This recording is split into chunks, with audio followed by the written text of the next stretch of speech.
Always a troublemaker. We start the episode with you being a troublemaker. I mean, Ashley, they didn't see that though, right? No, they don't. Okay, good. So the backstory is 5, 4, 3, 2, 1, and I gave Allie the finger because she deserved it. Welcome to episode 5, people. Episode 5. This is so fun. We're in the rhythm. Yeah. We've got this. We know what we're doing. I think. Wait, Allie, did we ever tell the story about when you and I were sitting at that counter and you looked at me and you go, "We are killing this." Did we tell that story? No. Oh, God, it was so funny. Well, to be clear, that was a day that was really complicated. It was in lots of different parts. And you and I were kind of like this is back in Barcelona. Yeah. But we were also a little bit in fuego that day. Like, we were like, things were getting set up. We were knocking them down. It was complicated. We were stressed. We went into overtime that day. But every time the camera was on us, it was kind of magic. And at one point, I just look over at Allie and she's staring at me and I go, "What?" And she goes, "We are killing it right now." and then repeat basically 3 times a day for the next couple of weeks. I'd look at you and go, "We're killing it right now." Because I feel like I'm, my job is the cheerleader. You bring a lot to the table, but I'm here to be like. Hold on, are you saying that you were making that up just to make me feel good? Because I thought it was an organic that you were attention to something true. We were so that you're a truth teller. Yeah, I felt I needed, but I felt like sometimes you don't always feel that way. You're not feeling the vibe of that we're killing it, and so I just wanted you to know I know we're killing it, and I needed to announce it out loud. You know what could be really fun? You know those videos that they do where somebody asks a question and it's like, who between the two of you is like, who's more positive? Who's more silly? Who's more likely to fall? Who would you call to get you out of jail? Exactly. We should totally do one of those because I feel like at this point we know each other very well and I feel like we'd be able to answer those. Yeah. So what we should do is put your husband up to get setting up a certain amount of questions so that way we're both not prepared for what. Yeah, we cannot know the questions ahead of time. We cannot know. And then maybe Neil just is a guest on the podcast next episode or something. And or like a 3-minute We're guest. teasing what's going to happen in the next episode. I love this. Okay, great. Okay, done. Now that we've got that out of the way. Okay, so this is week 4. That's correct. This is the second week in Bilbao. We're basically locals now. Oh, by the way, what an amazing, I know we talked about this last week, but I'm officially in love with Bilbao. And you know what was really cool about this week was going to that market. Yeah. And this was not a touristy market. I would say most of Bilbao is not particularly touristy, but this was a market that was like little old ladies getting their fish for their dinner that night. So just in general, I will say that's what I've noticed here in Bilbao. I mean, it was true in Barcelona too, but they do still have lots of different markets for each thing. So right near where I'm staying, there's a fruit market and they just sell all, by the way, the strawberries are delicious. Unexpectedly, really good strawberries, really good oranges and tangerines. Oh, the oranges. But then right, if you want meat, you have to go to the butcher and then the meat fish, guy. There's a fish guy, and then this market has these different stands, kind of I sound so Californian right now, but that farmer's market near CBS off of the Studio City Farmers Market. No, I wasn't even thinking that one, not the Studio City one. I was thinking the one off of La Brea, or no, Fairfax and the Grove. The Grove. But it's in the Grove. You park at the Grove, same parking lot to go to the farmers. New. That farmers market has been there for hundreds of years. Yeah, and anyway, it's like that. But real people just buying their stuff there. You go to different. This whole place was dedicated to fish guys who literally were just out on the ocean and they caught that fish that morning. I mean, it was crazy. It's so literal, and there's something really cool about Europe that way. Like, and I remember this from my first night that I arrived in Barcelona. I texted you and I was like, I need to go get some yogurts. And you were like, you need to find a supermercado. And I was like, what? It's Yeah. like shopping is a different thing. It is. You go to the fish person and you walk in and it smells like the ocean. It smells like fish. There's meat. It's a little bit disgusting. It's fascinating. And there's nothing but locals. Only for us though, because we're so used to like packaged stuff, like all wrapped up. Like you can kind of pretend like it's not real, you know. Totally. It's all arranged, and there you're getting like the real thing, and they want you to know, like, oh, this literally just got caught this morning, you know, and there it is for you or whatever. Yeah. And I think our production team did such a great job about integrating that feeling into the movie, because then we had stuff set in a food market and we are literally walking around in a food market where people are trying to get their stuff for dinner and we're fully in the way with our cameras. And it's not like, it was again, we've seen this before, but it was again, like in the States, people were like, oh my gosh, what are you shooting? And in Spain, they were like, can you please get out of my way? I need to get my dinner. And I was just like fully apologizing for hours. But but they're speaking Spanish and they're, you know, not really interested in our little camera situation. And, no. And I don't blame them. They're like, in a cute way. Like, this is definitely new. This doesn't happen to them all the time. So some people were interested, but then mostly it was like, it's also like, over. Yeah, totally. They're also like, I got to get home in time for siesta, and it is 12:30 p.m. and at 1 o'clock I go to sleep for 3 hours, and then when I wake up I need to be able to cook dinner. So they were like on a mission. Yeah, right. They've got things to but do. Can we talk for half a second about that bakery? Do you remember? What in the world were those? They were not cookies. Right. Remember Ron got, what were they called? They were like donut, they were like tiny croissants with cream in the middle. Yes. And Ron got a bag and I ate one so fast and it was like it skyrocketed me to another dimension. And so I went up and literally bought 50 more and then we walked around and gave them to the crew because I was like, this is flavors too. There was like a lemon one and lemon. Oh, it was unbelievable. That was so yummy. Wait, can I tell one story? We actually didn't talk ahead of time about what we were going to talk about today. No, this is just a free-for-all. I love it. This is how my whole relationship is with you, Ashley. I just never know what we're going to talk about.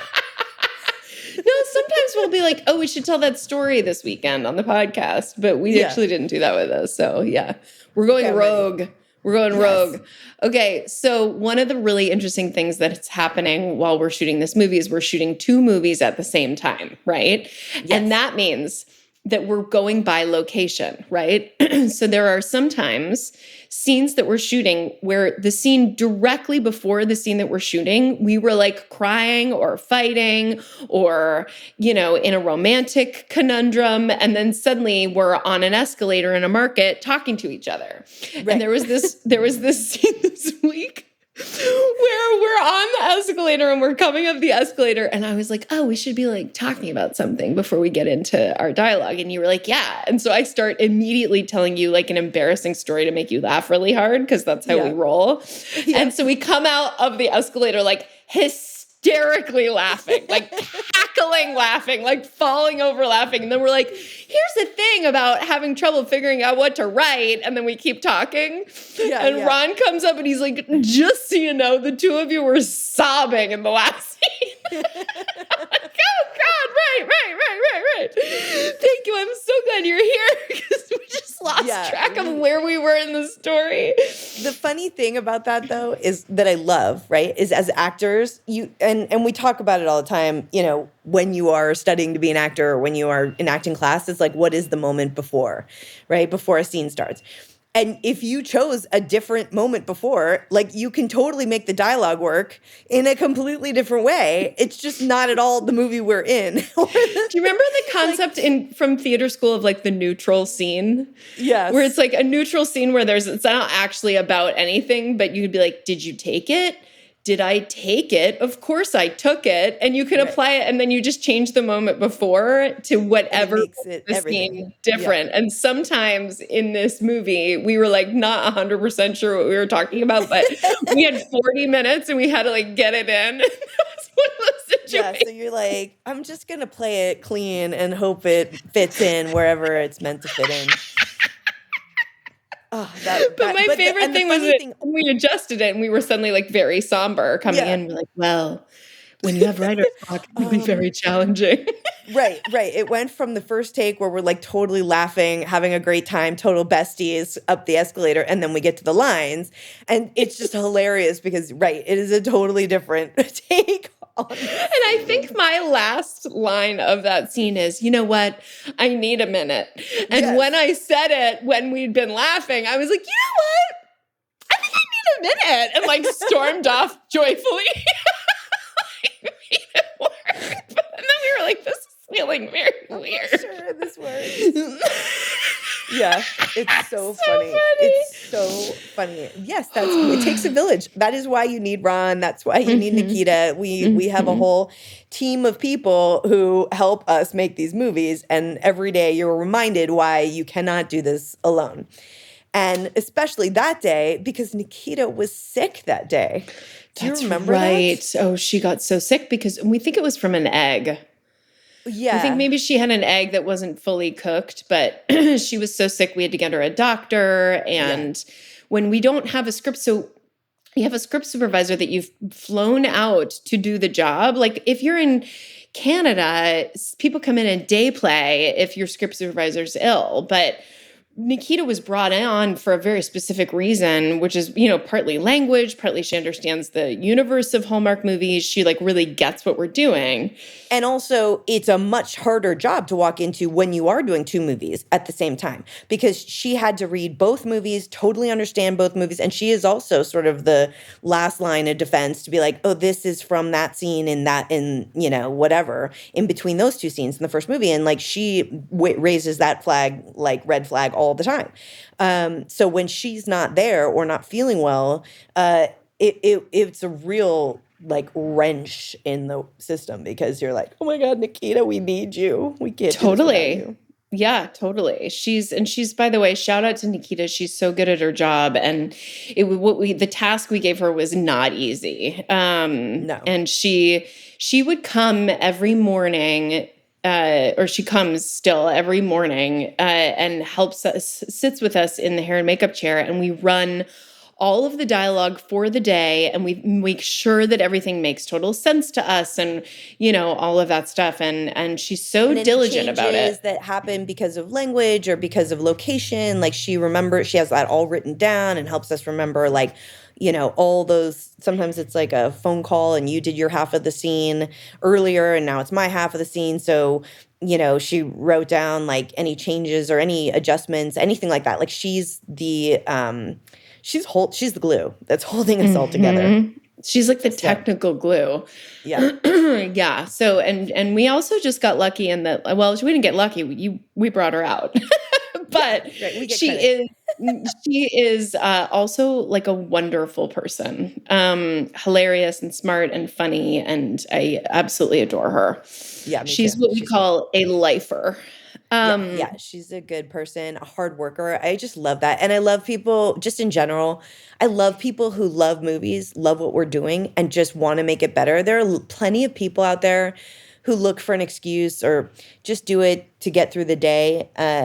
And I have found this entire crew, but yes, also the people we brought, like everyone wanted to make the movie better. Everyone are super invested in what we're doing. They love making movies and they want it to be the best it possibly can be. And those are the people I like working with. Like I love that. Same. Yeah, same. And I've worked with a lot of script supervisors. I've never had somebody come in early to meet me in hair and makeup and go over the work for the day. I've never had somebody do that before. She's amazing.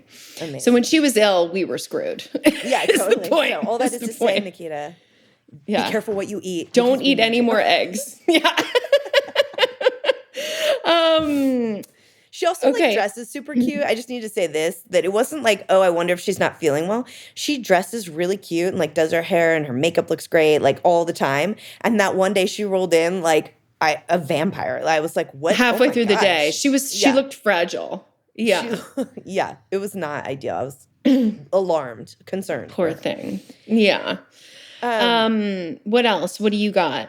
So the other thing I want to talk about that was super fun that we filmed this week was that we did a scene in my apartment that was a time lapse.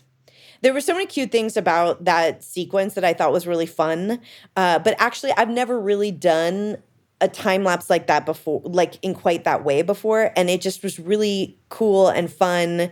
And I just really enjoyed that sequence. And I just want to Yeah. talk about the making of. Yeah. So, like a time lapse, we all have that, setting on our iPhones where, and I use it a lot of the time. Like, if our living room is a mess, I'll say, okay, kids, I'm setting a time lapse for 5 minutes and I'll set the phone up on time lapse mode. And then it goes into like super speed as you clean up the living room. And then the kids get to watch like a 15-second video of them cleaning the entire living room top to bottom. And it's the same thing that we do here in these movies sometimes. We used to do it. I started doing it on when I did the Jim Gaffigan show, and every single episode started with a time lapse. It would take about 20 minutes to shoot it. And Jim Gaffigan and Jeannie Gaffigan would be calling out during the whole time lapse, like, okay, now, Ashley, pick up all of the plates. And what really works well is when you do things in sequence. So that's why, like, I started doing push-ups or leg lifts, because if you do things repeatedly, your eye can go right to them. If you go around in circles, Interesting. and that was why. So the conceit here with this time lapses is the two of us trying to write together. Yes. And we've got snacks and we're like getting bored and we get frustrated and we get excited and it's hard and it's great and cathartic, and then we finish, right? So yeah, so it was like at one point I was like hanging upside down, Right. doing And then, push-ups. like, moving, the push-ups, like we're behind the table and then we're on the sofa and then I'm laying down and then you're right, you have the laptop and then I have the laptop. It was a lot of like all around the different moving parts, but right. It's sort of interesting. It makes it seem like you could kind of believe the whole night has passed. Totally. But actually it doesn't take that long to shoot. But it's just really about the little like vignettes kind of just like Exactly. the different moments. You imagine what it took to get to that point, like you fill in the blanks as the audience, which I think is really clever. Yeah, I think so too. And it, just to be clear, it wasn't in the script that way. I think it was in the script as a montage, but Ron thought a time lapse would be cool, and I love a time lapse, so we jumped right on board, and I'm excited to see how it comes out because it helps add energy and it mixes up the eye a bit, And I think it's fun because they are working together, our characters.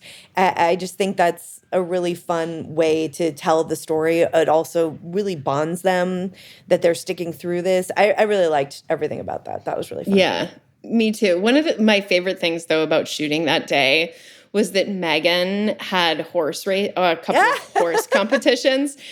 So you want to tell the backstory on Megan and her extracurricular? Yeah, well, my fans will definitely know that Megan rides horses and she competes over fences on horses. And it's really one of the many things that makes being away difficult for me as a parent. But is that, like, of course, she carries on with her life, when I'm not there. It's not like they sit at home waiting for me to come back. She's out there doing her stuff. And so she had this big competition while I was gone, and it's at a place where I can watch it on the live stream. There's like a live stream to the facility. And so, of course, I'm getting updates from our friends and from the people with her letting me know, okay, it's going to happen. It's within the next 5 minutes. But like any, kids competition, it's never on time. So I'm sitting there with my phone open, just waiting and like getting more and more nervous, just waiting for it to get to be her turn so that I can watch it, and thinking to myself, like, if this is in the middle of a take, like, what am I going to do? What am I going to say? I'm going to have to like cough and so or something and stop because I just want to I just need this 90 seconds to watch it. And luckily it happened in between takes. But I get very animated. everybody can understand the picture.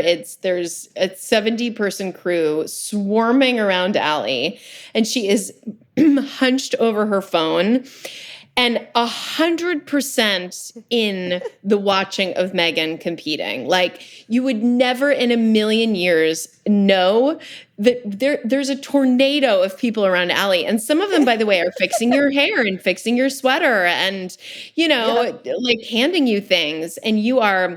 And then once you can always tell when Megan starts to compete because Allie's entire body becomes electric. And then she starts, your hands start shuddering, shaking out. And she's going, yes, yes. It's nonverbal. It's good, Megan. Yes, Megan. Yes, Megan. And I took video of it, and it's such, we all like being away from our kids. It's just gut wrenching, but getting to witness the dedication from this random apartment set in the middle of Spain and watching every movement. You were right there with her. And then the second it was over, you started texting her congratulations. And I just want it to be safe and to go well, and for her to feel like she did well. I want her, because she worked so hard, and I think that's true of every parent would relate to, like, your kid takes these lessons, whatever those lessons might be, and then they go to an event or a challenge or a competition of any variety,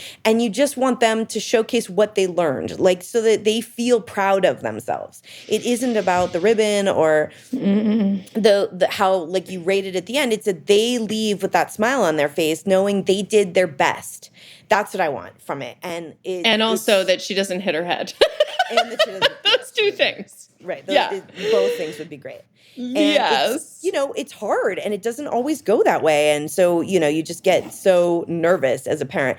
And it is funny to watch, like, there's lots of videos about it, but people watching other people compete on horseback, like, there's always hilarious videos from the Olympics, or, any dad, any parent wandering around watching their kid, like, you just are nervous and excited and you can't watch. Lots of parents do video because somehow if you're looking through your camera, it feels a little bit less real. So you could, like, hide behind your phone and pretend like, oh, I'm just videoing something. Like, the realness of it, being in there in the moment is the hardest.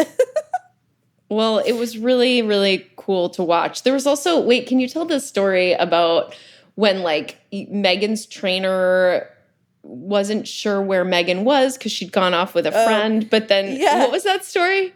So, also, it's this big facility where all these different horse events are happening. Kids are all over the place, thousands of people all around. And Megan has been competing. We know lots of people in this world, and for a long time. So another friend of Megan's that she knew since she was a little girl, like 4 or 5 years old, her mom texted me a photo of them reunited together at the little, like, cafe getting a lemonade or something. And it was so cute. I was like, oh my gosh, they've known each other for years. And then literally 5 seconds later, the trainer texts me and asks where Megan is. And so now I'm in Spain, and I'm like, oh, I happen to know exactly where she is. And so I texted the mom back, and I was like, is Megan still with you? Because, her trainer's looking for her. And so then Megan calls me. She's like, Mom, that is so crazy. Like, of all the people they reach out to, you're the one who knows where I am. And I was like, Megan, I always know where you are. Like, I pulled out such a mom. But the fact that it's like a 9-hour time difference in again, this tiny little apartment in the middle of Spain, surrounded by 70 crew members, and Allie knows exactly where Megan is, and the team of people around Megan are like, "Where'd she go? Which lemonade stand is she at?" And Allie's like, "I know. I'll send her to you right now." Yeah, exactly. So cool. One of the amazing things about Bilbao that was so beautiful is, like, part of the old town structure are these little cobblestone streets, and then mixed up in them are these classic European, like, fountain town squares with, like, a fountain in the middle, and then these beautiful cathedrals that are just right off to the side. And it's just, you can't believe how beautiful it is. The architecture is so pretty. And then how it's just, like, right next to a little cafe where you could have a coffee. And by the way, it was also very cold that day we were filming there. And again, we're mixing in with the regular people. And so, we asked for, like, 3 or 4 chairs and tables that would not be used so we could set our cameras up to shoot the scene. But the rest of the cafe was still open for business, and people were like coming and sitting down and having their coffee, and the waiter is like moving through. I mean, it's all happening. That was like business as usual, which was amazing. And this older woman came and sat down in one of the available tables, and Ron and I looked at each other like, this woman is just like the most amazing person. She's the Spanish woman. She had this turban on. She had these like incredibly glitzy earrings, like huge, glitzy, glamorous, diamond-looking earrings, and then this like dress. And then Karina noticed that she had leather, like purple gloves on, and she was just there for her afternoon coffee, like sitting in this cafe, enjoying the view of the cathedral. It was spectacular. The class. I loved it. Amazing. And so, and then meanwhile, we're doing the scene. And I had to do the scene several times. And I do have kind of a bigger dialogue in this one sequence. And every time I finished, they would clap. It was so amazing. I felt like Wait, Allie, that's the greatest thing. That is amazing. When was the last time you've been like performing and suddenly people started clapping? That doesn't happen in soaps.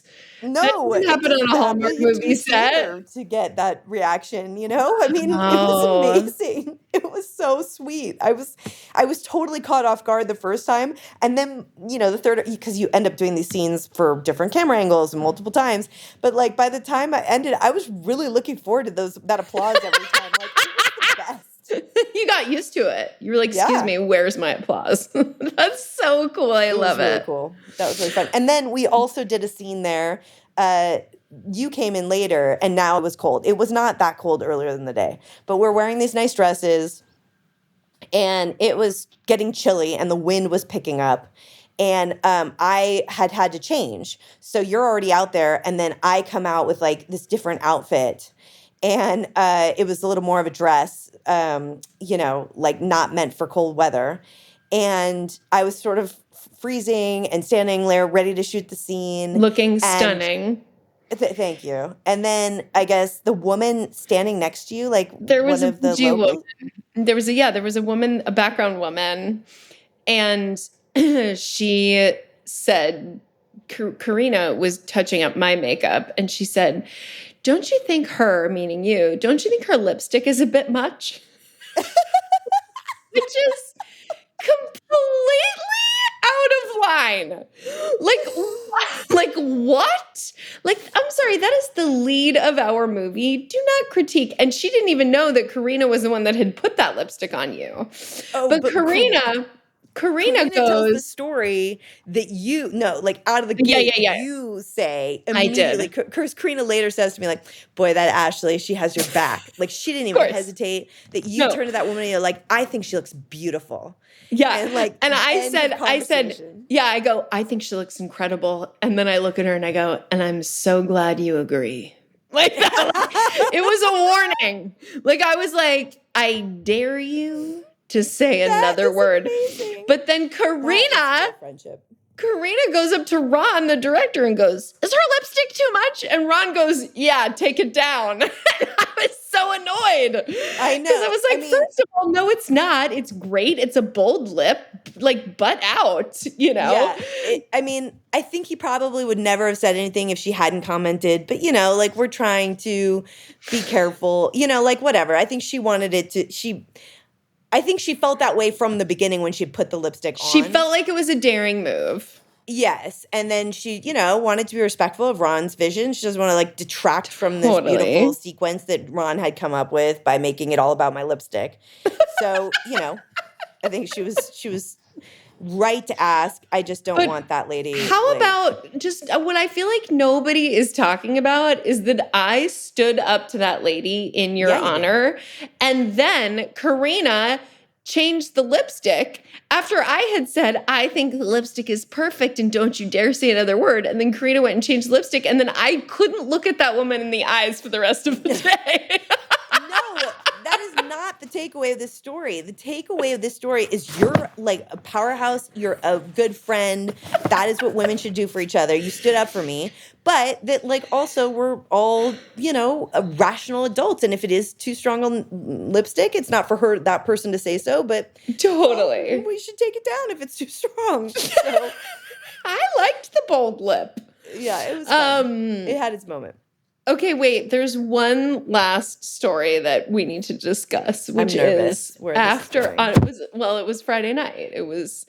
We went. Okay. Word on the street was everyone was going out, right? Yes, that's true. And you and I have not done the like let's all go party with the crew vibe. But we were like, all right, like we're a couple weeks away from shooting, like I'm from rapping, like let's go party. And we heard Tyler the DP was going to go out. What?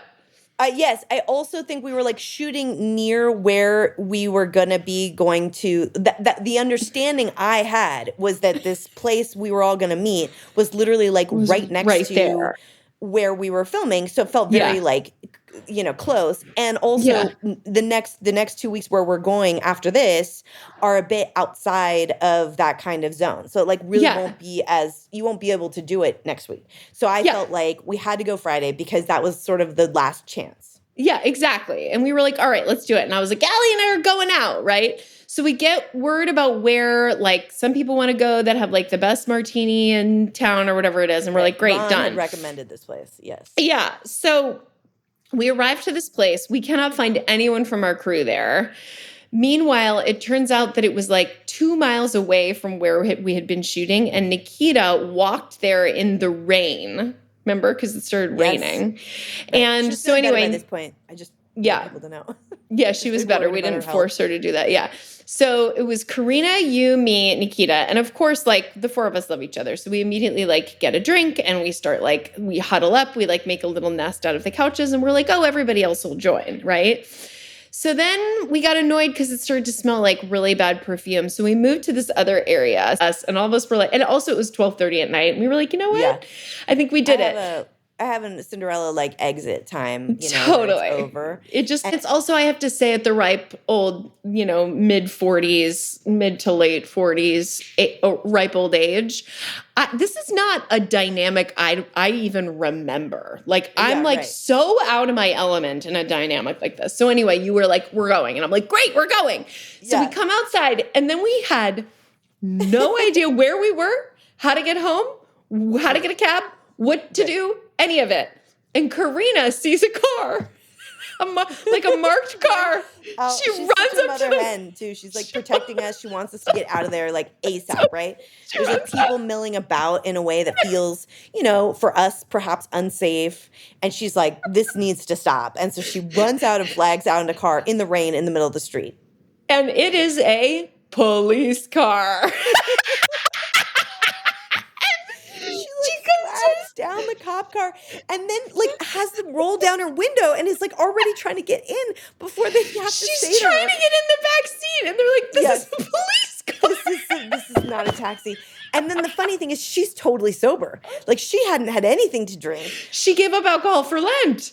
That's right. So she's like and also she speaks fluent Spanish. Yeah. So she knows. And like, it was so funny. She's just the lights on the hood, drew her like a moth to a flame, and she just wanted to get out of there. And so funny. Then the cops started laughing. Thank God. Yeah. Yeah. The cops started laughing. We didn't get in trouble, but then Nikita and I had a great walk home together, just laughing so hard about when Karina tried to hail a cop car. And every cop car we saw after that, I kept saying like, "Oh, do you need a taxi? Do you want to stop and everything?" And then I'm gonna give her nothing but a hard time for the rest of our lives about that. It was delicious. It's so funny. It was delicious. So we've had a good second week in Bilbao. Are you ready for week 3? Baby, I was born ready. I love it. I love this little city. A lot more stuff coming up in the next week. I don't think we should talk about it. I think the more denial, the better. Okay. But yeah, it's true. I feel like my next 2 weeks are like the heaviest that I have. So I'm excited. I'm excited for some new characters coming in. for these sequences. I think it's going to be super fun to get to know some new actors. And I'm looking forward to the new location. I can't wait to share that with all of you guys when we talk about it. There's a new location we have coming up that's so cool. It's so that'll cool. be fun. All right, thanks, Allie. Good job. Good chat. Talk soon. Good chat. Good job. See you soon, everybody. Thanks for listening. Bye. Thanks for listening. Bye.